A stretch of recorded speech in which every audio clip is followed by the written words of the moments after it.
南投一个细楼的国小校长，今年6月防指控性骚扰真侪学生。检察院伫调查的时阵，嘛发现讲，这校长虽然请假接受调查，也毋过佮插校务骚扰被害人哦。将通过到救济案，南投县政府是表示已经停止这校长的职务。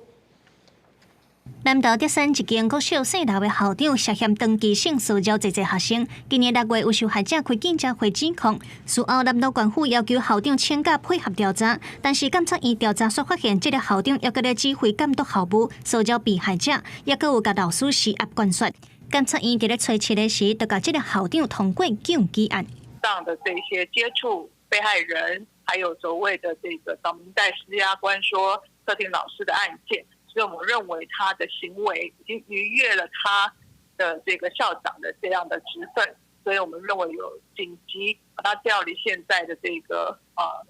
的职位的必要，所以我们提案纠举。南投县府表示，自8月中性平刑法施行了后，这个案随着伫9月初5召开性平会，依法停止这个校长的职务。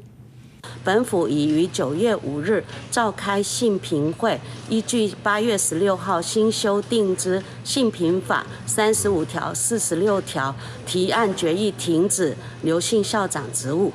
前本教育基金会讲，这个案件恐惊有上百人受害，但是因为教育机关拢无要无紧，只好这个细楼的校长有机会私底下去接触施压这受害者。教育部和南投县府拢有责任。如果他现在可以完成他的行政程序去停止他的职务停止的话，那为什么事情一发生的时候